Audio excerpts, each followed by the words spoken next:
In this painting, envoys from various countries paying tribute to the Qing court, we can see Emperor Qianlong receiving congratulations in the Forbidden City on Spring Festival.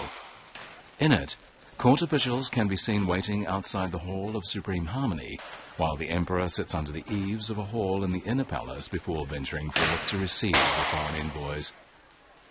This painting was executed by court painters according to the instructions of the Emperor, and so the detail of the Russian envoy holding a clock was accurate.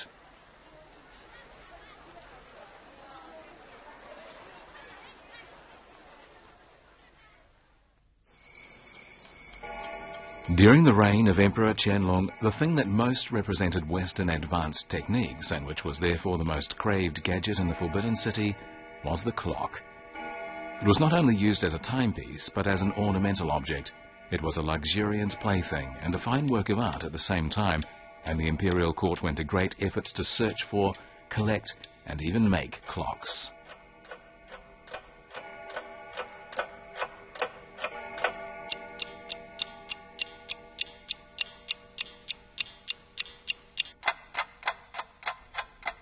When today's people admire these magnificent clocks, they might not realize that more than 400 years ago, clocks were the objects that made it possible for the first Westerners to enter the Forbidden City.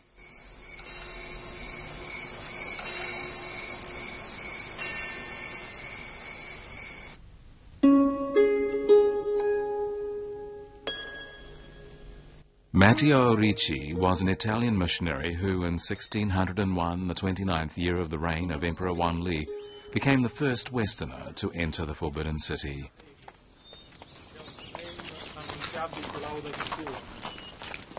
Matteo Ricci had come to the capital of the Ming Empire dressed as a traditional Chinese scholar, so he could get close to China's scholar bureaucrat class.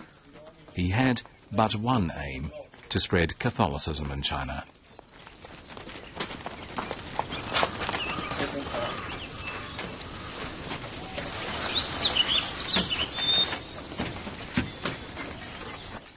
In the 15th and 16th centuries, geographical discoveries and the opening of sea routes between the East and the West kindled the enthusiasm of Catholic missionaries to work among the Orientals. And so, from the mid-16th century, European missionaries began to come to China. However, Confucianism had taken root in China well over 2,000 years before, and in the 2 millennia that followed, Chinese concepts, mindsets, and modes of conduct had been entirely shaped by Confucianism. Chinese society found Catholicism alien and unacceptable.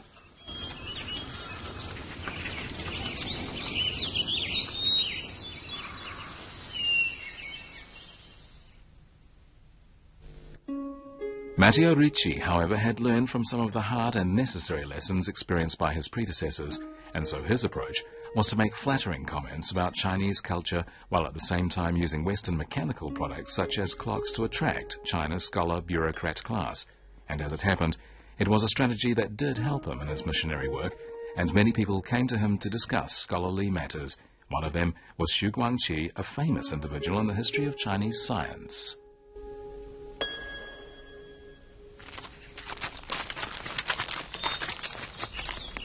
Matteo Ricci believed that if the Chinese people were to be converted to Catholicism, efforts should first be made to convert the highest ruler of China, the Emperor. And after this, the power of the Emperor could then be used to influence his subjects.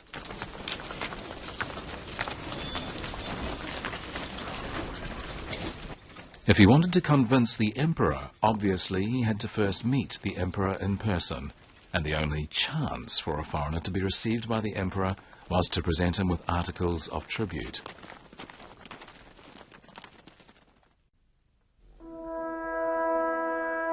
Matteo Ricci had more than 40 articles of tribute given to Emperor Wanli, and these included chiming clocks, a crucifix, a Madonna, a music box, and 2 glass triangular prisms. While Ma Tang, the director of taxes in Tianjin, reported to the Emperor on the articles of tribute presented by Ricci, the contents of his memo apparently did not attract the attention of the Emperor. But the Emperor did fall in love with the 2 chiming clocks and summoned Matteo Ricci to the palace and asked him to tune them. And so, because the emperor was keen to hear the chiming of a clock, Ricci entered the Forbidden City.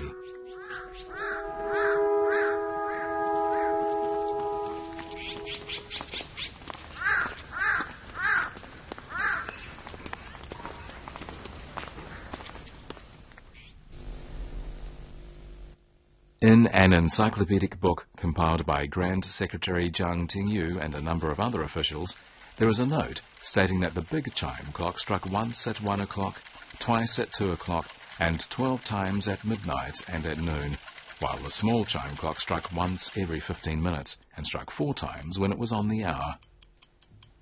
Inside the clock case were gears that kept the clock working, although these movements could not be seen from the outside.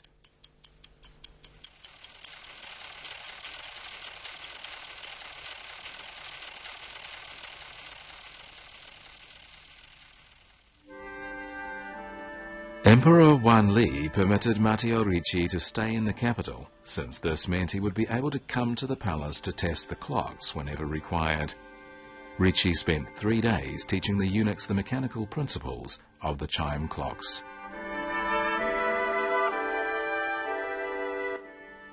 As Emperor Wanli had not held court for a long time, Ricci had no chance to talk about Catholicism with the emperor. He could only pay respects to the throne along with court officials at the Grand Assembly. But in return for the clocks Ricci had given him, Emperor Wanli allowed Ricci to build a Catholic church in the southern part of Beijing.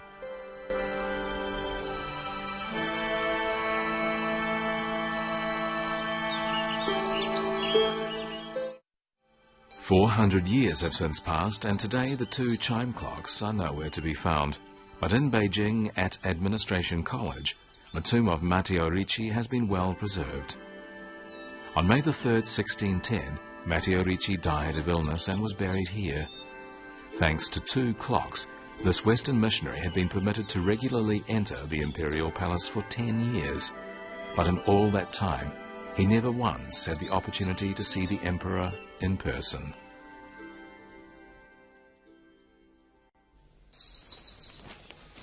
In 1640, one of the articles of tributes presented to Emperor Wanli by Matteo Ricci 40 years before was found in a warehouse in the Forbidden City. A harpsichord now covered with dust. But Emperor Wanli's grandson, Emperor Chongzhen, was seeing this harpsichord for the first time.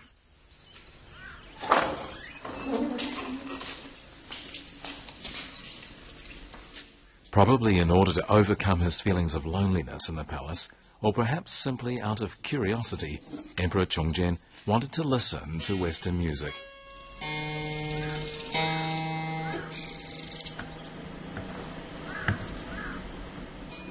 And so, in 1623, a German missionary by the name of Johann Adam Schall von Bell was summoned to the palace to repair this harpsichord with its silver strings.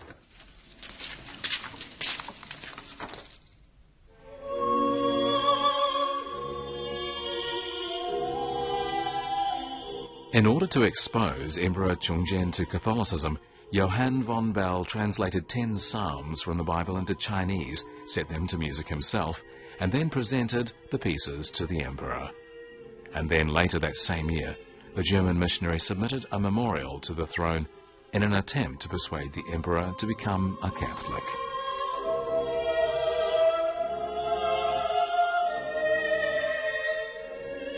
This is German missionary Johann Adam Schall von Bell, the man who tried to convert a Chinese emperor to Catholicism.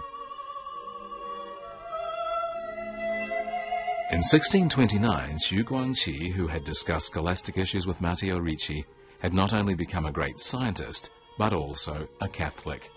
Moreover, he had been appointed Vice Minister of the Board of Rites.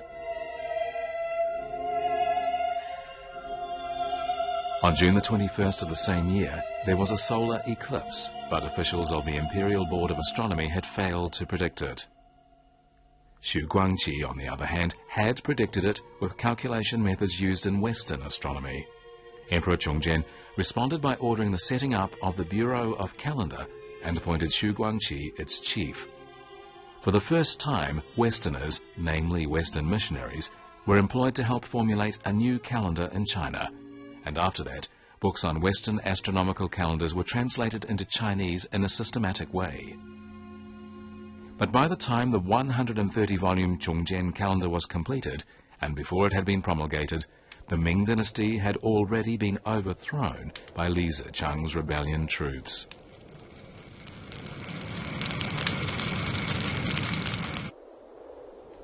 In old China, astronomical phenomena were regarded as indications of the fate of a dynasty, and so people tended to pay more attention to them when there was about to be a change in power. In 1644, the Ming dynasty was replaced by the Qing dynasty, and so Johann von Bell gave the Zhongjian calendar a new name. It was now called A New Calendar Based on Western Astronomy, and he presented it to Duo Ergun, the Prince Regent. Duo Ergun accepted it and promulgated it with yet another new title, the Xuexian calendar, and this calendar remained in use until the end of the Qing dynasty.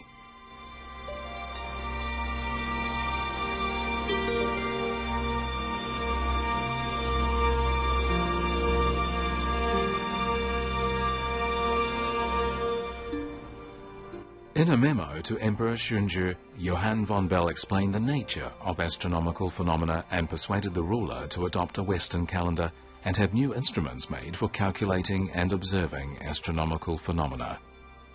In the first year of the reign of Emperor Shunzhi, von Bell made a new sundial, using a compass to set the sundial's north and south markers. In a sundial, people can tell not only the local solar time, but also the solar period, by looking at the direction of the shadow cast by the arch in the centre of the sundial.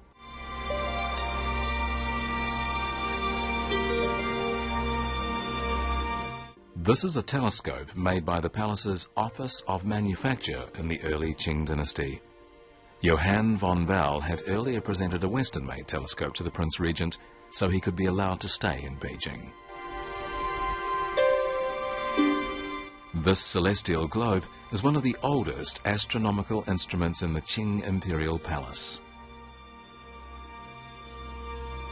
Johann von Bell had won the favour of the new regime. After the death of the powerful Prince Regent, Emperor Shunzhi took over all the power, and although he was a devotee of Buddhism, he kept good relations with Johann von Bell. Before his death in 1661 at the age of 24, he had appointed Kangxi as his successor, a proposal in which Johann von Bell had played an important role.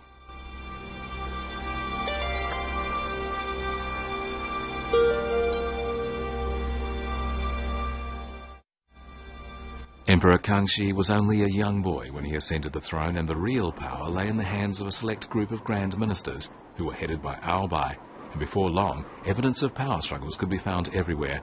Johann von Bell, then in the Directorate of Astronomy, became caught up in one such power struggle. With support from Aobai, a number of officials in the Imperial Board of Astronomy who were dissatisfied with the Western calendar successfully accused Johann. However, Emperor Kangxi had become interested in Western music, and a few days later he summoned the chamber group to perform for him again.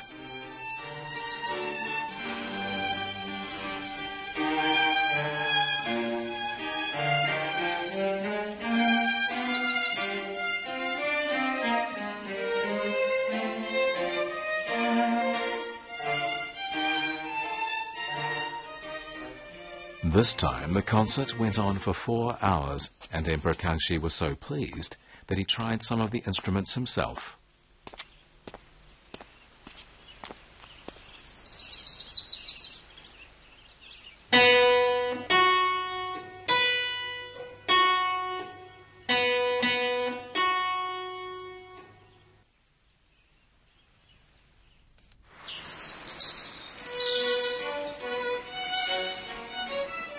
Matteo Ripa, an Italian priest who served the imperial court, wrote in his memoirs that Emperor Kangxi wished to be both a mathematician and a musician, and that although he did not have attainments in either field, he nevertheless liked them very much.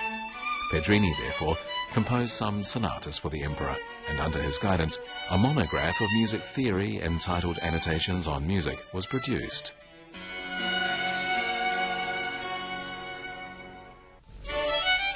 Emperor Kangxi spoke highly of the musician Theodoricus Pedrini and listened to him playing many times. He also sent some students to learn from Pedrini, and among them were 2 princes.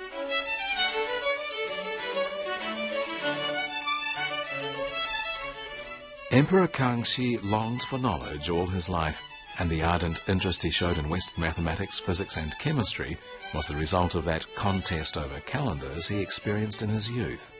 He told his ministers, "If I don't have understanding, how can I judge who is right and who is wrong? So I have to learn as much as possible."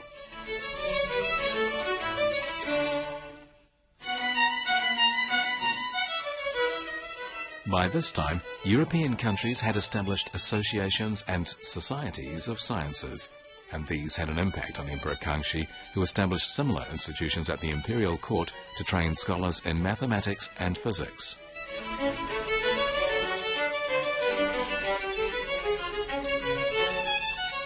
On November the 28th, 1688, Emperor Kangxi received 6 French scientists, including Joachim Bouvet and Jean-François Gourbillon. They presented the emperor with 30 scientific instruments and a number of books as gifts, and the emperor was delighted. He asked them to serve as his advisors on science, and this was the beginning of decades in which foreign scientists worked in the Qing court. This horizontal equinoctial universal dial from England, a device that was commonly used in navigation, can measure time by the hour and minute, as well as the height between the sun and the ground.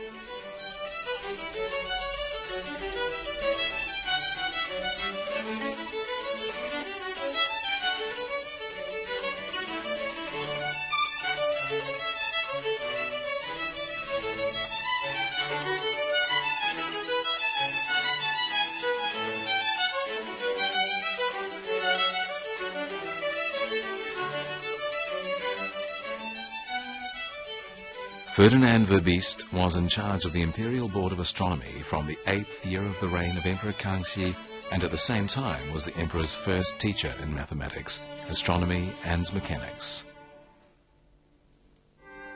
Joachim Bouvet and his fellow countrymen got along very well with Emperor Kangxi, so much so that Bouvet wrote in his biography of Chinese Emperor Kangxi the following: "The emperor learned Western science with great interest.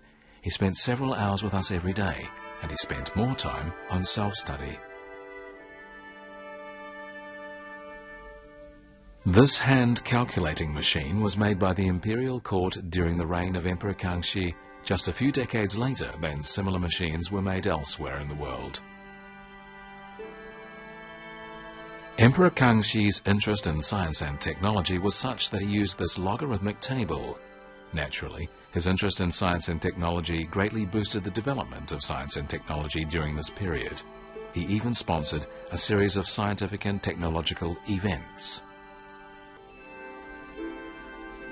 This instrument, made by the Office of Manufacture, was used by Emperor Kangxi in his study of astronomical mathematics. This horizontal semicircle sundial was also made by the Office of Manufacture.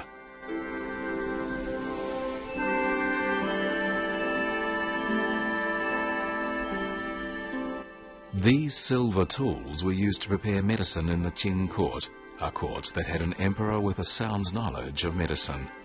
At the age of 40, Emperor Kangxi had contracted malaria, and his Chinese physicians had not known how to treat it. After taking quinine presented to him by missionaries, however, he had quickly recovered. As a result, the emperor became interested in Western medicine and set up a lab in the palace where medicines were made on a trial basis. He even ordered that a bear in hibernation be used for the study of anatomy, and he took part in the experiment himself.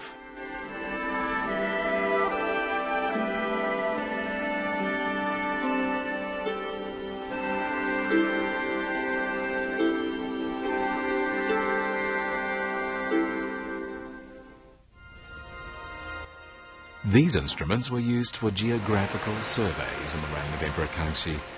According to Joachim Bouvet's biography of Chinese Emperor Kangxi, the emperor himself would adjust the instruments, do the calculations, and then ask others to check the results. When his calculations were the same as those of others, he was delighted.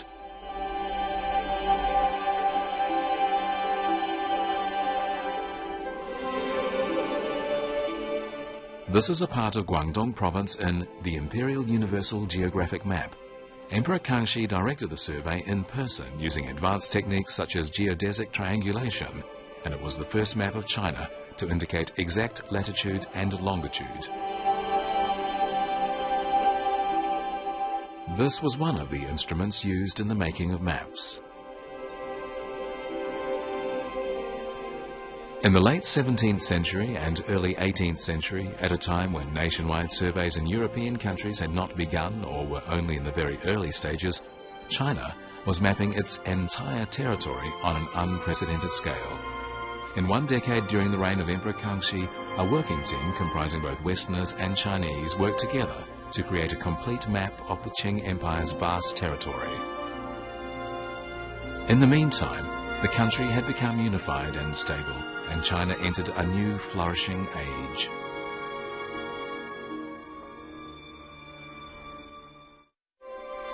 Right in the heart of Beijing, it was the home of emperors for 500 years.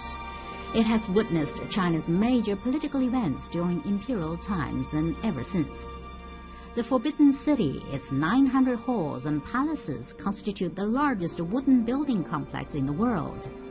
And its palace museum houses a vast collection of imperial artworks and artifacts from Ming and Qing times.